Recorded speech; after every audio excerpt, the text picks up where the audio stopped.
On s'intéresse ici aux effets énergétiques des transformations nucléaires, c'est-à-dire qui affectent les noyaux des atomes. Auparavant, faisons un petit rappel sur la notation symbolique du noyau d'un atome en prenant comme exemple un noyau de carbone qui possède comme tout noyau des protons et des neutrons qu'on appelle nucléons, c'est-à-dire les particules du noyau. Ce noyau de carbone possède 6 protons et 7 neutrons. Ce noyau est noté en précisant le symbole de l'élément chimique, ici le carbone. En bas à gauche, on y indique le nombre de protons, appelé aussi numéro atomique noté grand Z, et qui vaut ici 6. Et en haut à gauche, on précise le nombre de nucléons, qui est noté grand A, et qui vaut ici 13. Nous allons faire ici un petit rappel sur les caractéristiques d'un élément chimique. Prenons ces deux noyaux. Celui de gauche contient 8 protons et 8 neutrons, celui de droite 8 protons et 10 neutrons. Ces deux noyaux contiennent le même nombre de protons. Or, c'est le nombre de protons qui détermine l'identité de l'élément chimique. Ces deux noyaux sont donc des noyaux du même élément chimique. Pour connaître cet élément chimique, il suffit de regarder la classification périodique et de regarder l'élément correspondant au numéro atomique 8, qui est ici l'oxygène. Ces deux noyaux sont donc des noyaux d'oxygène, qui ont donc le même numéro atomique, mais celui de gauche contient 16 nucléons, 8 et 8, 16, et celui de droite contient 18 nucléons, 8 plus 10 égale 18. Et donc deux noyaux qui contiennent des nombres de nucléons différents. Et c'est là la définition de deux isotopes, deux noyaux qui ont des numéros atomiques identiques, mais des nombres de nucléons différents. Le noyau de gauche est appelé isotope 16 de l'oxygène et celui de droite isotope 18 de l'oxygène. Nous allons pouvoir passer maintenant en revue les trois transformations nucléaires à connaître, à commencer par la fusion nucléaire qui se produit dans le cœur des étoiles. La fusion a lieu essentiellement entre des noyaux d'hydrogène, comme par exemple ceux d'hydrogène 3, appelé tritium, et d'hydrogène 2, appelé deutérium. Cette fusion donne un noyau plus lourd, un noyau d'hélium 4, et lors de cette fusion, il y a expulsion d'un neutron qui est noté N01 par analogie avec la notation des noyaux, 0 signifiant que le neutron n'est pas un proton et le 1 que le neutron est un nucléon. Par ailleurs, cette fusion libère une grande quantité d'énergie et c'est de ce mécanisme de fusion nucléaire que les étoiles comme notre Soleil tirent leur énergie. La fusion au cœur d'une étoile est dite exoénergétique. Le terme exoénergétique est préférable au terme exothermique car l'énergie est libérée sous différentes formes et pas simplement sous forme de transfert thermique, c'est-à-dire de chaleur. Cette fusion nucléaire peut être écrite symboliquement par l'équation suivante. À gauche de la flèche, les noyaux qui fusionnent, tritium et deutérium, et à droite, le noyau formé, ici hélium 4, et les éventuelles particules expulsées lors du processus, comme ici avec le neutron. On retient qu'une fusion nucléaire qui a lieu dans le cœur d'une étoile est un processus exoénergétique au cours duquel deux noyaux en donnent un plus lourd.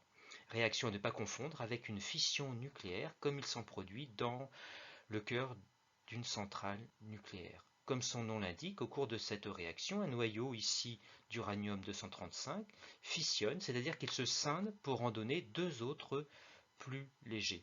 Dans cet exemple, un noyau d'uranium-235 fissionne en deux autres noyaux, du strontium-94 et du xénon-139. Et ici, cette fission est déclenchée par l'impact d'un neutron. Par ailleurs, au cours de la fission, trois autres neutrons sont expulsés.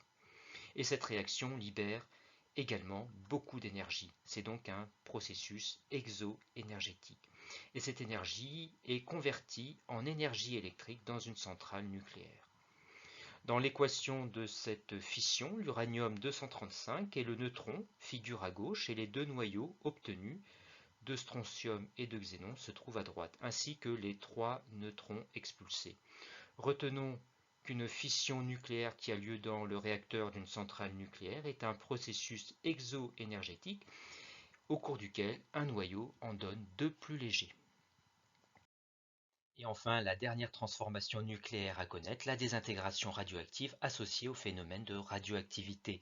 Dans l'exemple précédent de la fission de l'uranium-235, il se forme un noyau de xénon 139 qui est un noyau radioactif. Par définition, cela signifie qu'il est instable et son instabilité va provoquer sa désintégration en un noyau plus stable, avec émission d'une petite particule et la libération d'énergie. La désintégration est donc un processus exoénergétique. La petite particule est soit un électron, soit un positron, soit une particule alpha qui est un noyau d'hélium. L'électron est noté E-1, 0. 0 pour signifier que l'électron n'est ni un proton ni un neutron, moins 1 pour signifier qu'il a une charge opposée à celle d'un proton. Le positron est noté E0 plus 1, petit e pour signifier que le positron a la même masse que l'électron, 0 pour signifier qu'il n'est ni un proton ni un neutron, et plus 1 pour signifier qu'il a la même charge qu'un proton.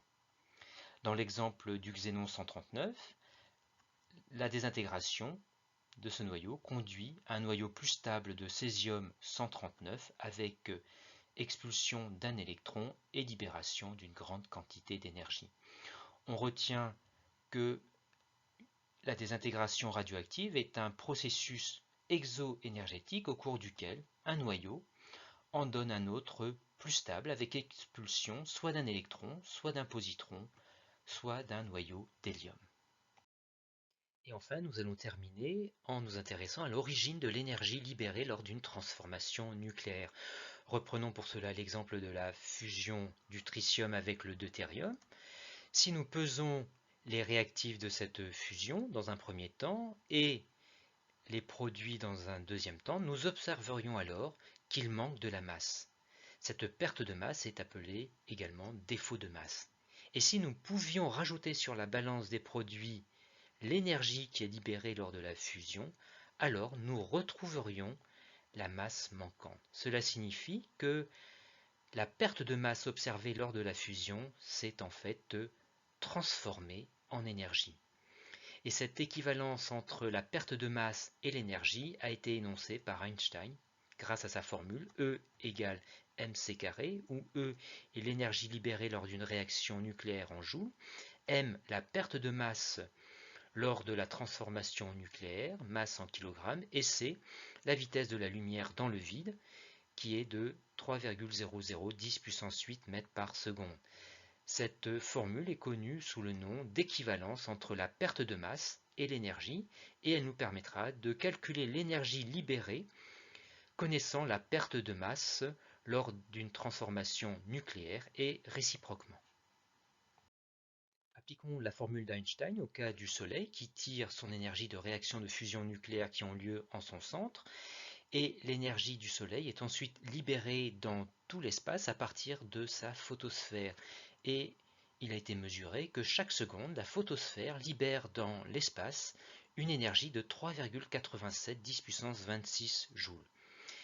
Connaissant cette énergie libérée par seconde, nous pouvons en déduire la perte de masse du Soleil chaque seconde grâce à la formule E égale mc carré, dans laquelle on isole la masse, c'est-à-dire la perte de masse, soit m égale E divisé par c carré, E en joules, c en mètres par seconde, et la masse est en kilogrammes. On remplace par les valeurs numériques, 3,87 10 puissance 26 joules divisé par la vitesse de la lumière dans le vide, au carré, et on trouve une masse de 4,30 10 puissance 9 kg que l'on convertit en tonnes, sachant qu'une tonne égale 10 puissance 3 kg, soit 4,30 fois 10 puissance 6 tonnes.